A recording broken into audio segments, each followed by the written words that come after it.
नारायणपुर जिले में कल देर रात आई तेज आंधी तूफान ने कहीं ना कहीं भयंकर तबाही मचाई है। और ये जो गांव है जो इस तबाही के जद में आया है उसका नाम है ताड़ोपाल। अभी हम मौजूद हैं गांव जो ताड़ोपाल है वहाँ पर, और उसका जो उप स्वास्थ्य केंद्र है उसकी बिल्डिंग जो है पूरी तरीके से क्षतिग्रस्त हो गई। आप एक तरफ देख सकते हैं जो बिल्डिंग है पूरी उसकी सीट पूरी तरीके से उड़ चुकी है। गनीमत रही है कि कल यहाँ के जो अधिकारी और जो कर्मचारी हैं वो सेक्टर बैठक के लिए नारायणपुर जिला अस्पताल गए हुए थे, जिस वजह से उनको जो है किसी भी प्रकार का नुकसान नहीं हुआ है। लेकिन जो अंदर की सामग्रियां हैं वो कहीं ना कहीं से क्षतिग्रस्त हो गई और पूरी तरीके से बर्बाद हो गई है। आपको मैं अंदर के नज़ारे दिखाना चाहूँगा। जो हॉस्पिटल है वो कहीं ना कहीं ये जो एंट्रेंस रहा होगा उस यहाँ पर इलाज चलती होगी लगातार। आप देख सकते हैं यहाँ पर अभी भी पानी भरा हुआ है। रात को तेज़ आंधी तूफान और बारिश हुई जिस वजह से ये ऊपर का सीट पूरी तरीके से उड़ चुका है और जो सामान है वो कहीं ना कहीं नीचे गिरे हुए हैं। ये लोहे के जो बड़े बड़े खंभे जो आप देख रहे हैं ये ऊपर छत से नीचे गिरा हुआ है और लगातार कहीं ना कहीं यदि यहाँ पे कोई व्यक्ति मौजूद होता तो निश्चित तौर पर उसे नुकसान हो सकता था। यहाँ पर कई सामग्रियाँ हैं, दवाइयाँ हैं जो देख सकते हैं आप पूरी तरीके से पानी में भीगने की वजह से ख़राब हो चुकी है। साथ ही साथ ये एक और रूम है, मेडिसिन रूम है, जहाँ पर भंडार कक्ष जहाँ पर रखा जाता है, सामान को रखा जाता है, दवाइयाँ पूरी देखिए भीग चुकी है और कहीं ना कहीं अब ये यूज में नहीं आ सकती, ये तो निश्चित है, क्योंकि जो अधिकतर दवाइयां हैं वो कागज़ के रेपर में पैक है और जिस वजह से ख़राब होने की स्थिति में अब आ चुकी है। ये पूरा जो तबाही का मंजर है ये नारायणपुर के ताड़ोपाल से सामने आया है। और ये जो गांव है जहां पर ये स्वास्थ्य केंद्र संचालित होता है वहां के कुछ लोग हैं, उनसे हम बात करने के प्रयास करेंगे। जो यहाँ के सेक्टर अधिकारी हैं उनसे हम बात करने के प्रयास करेंगे, जो यहाँ पर पदस्थ हैं उनसे बात करने के प्रयास करेंगे।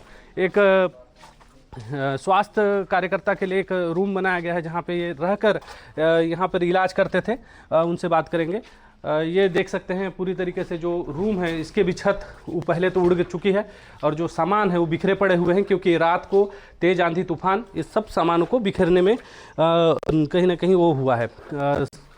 यहाँ पर और भी जो सामान है पूरी तरीके से बिखरे हुए हैं। निश्चित तौर पर यहाँ के जो कर्मचारी हैं वो यहाँ पर रहकर कार्य करते होंगे, इसलिए यहाँ पर बेड लगा हुआ है, सोफ़ा लगा हुआ है और लगातार यहाँ पर जिस प्रकार से आंधी तूफान आने की वजह से नुकसान जो है इन सबको देखने को मिला है।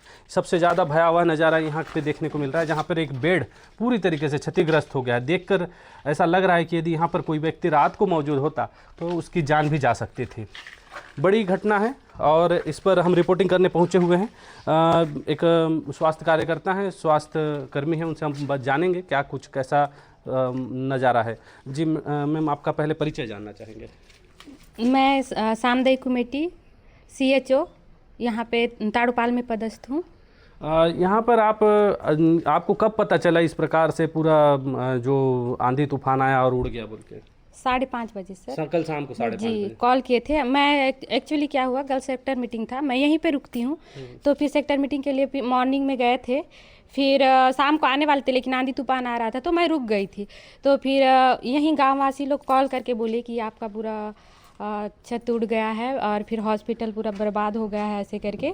तो फिर हम लोग आके देखे तो फिर पूरा टूटा हुआ था। अगर मैं यहाँ पहुँच गई होती तो फिर मैं तो आज शायद ही जिंदा रह पाती। जी, जिस तरह की स्थिति है, जिस तरह से परिस्थिति और माहौल देखने को मिल रहा है उसमें कहीं ना कहीं आपको भी नुकसान हो सकता था। आप सेक्टर बैठक के लिए नारायणपुर गए हुए थे, तब ये पूरी घटना इस बीच में घटित हुई है। जो आप ये जानना चाहेंगे कितना का नुकसान हुआ होगा आपका पर्सनली नुकसान कितना, क्योंकि बेड तो आपके हैं?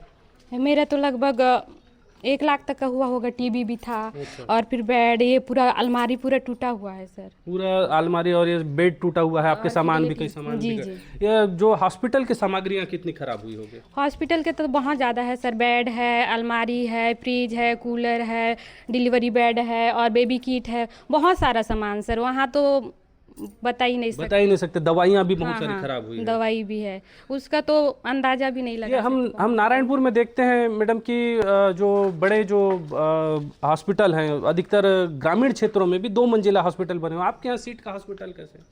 ये तो सर नहीं पता, पहले से ही बना हुआ था, मेरे पदस्थ पुराना है जी। तो अभी आप लोग चाहेंगे कि यहाँ पे बिल्डिंग बन जाए? जी सर जी, क्योंकि अभी छत तो सर मतलब फिर से ना आंधी तूफान आए और ना उड़े, ऐसे गारंटी कौन दे सकता। हाँ, कहीं ना कहीं ये अपने एक सुरक्षा को लेकर आश्वस्त नजर नहीं आते, क्योंकि ये एक बार से फिर से यदि सीट की बिल्डिंग को फिर से रिपेयर किया जाता है तो फिर से दोबारा आंधी तूफान में ये कहीं ना कहीं भेंट चढ़ सकता है। इसका ये इनको लगातार अंदेशा लगा रहे हैं और लगातार अपने सुरक्षा को लेकर कहीं ना कहीं चिंतित नजर आ रहे हैं। और ये इनकी भी मांग है और ग्रामीणों की भी मांग लगातार है कि यहाँ पर एक 2 मंजिला जो आजकल जो स्वास्थ्य केंद्र बनाए जाते हैं वो स्वास्थ्य केंद्र बनाए जाने चाहिए, जिससे सुरक्षा भी सुनिश्चित हो और सामग्रियाँ भी सुरक्षित रह सके। ईटीवी के लिए आकाशी ठाकुर, नारायणपुर।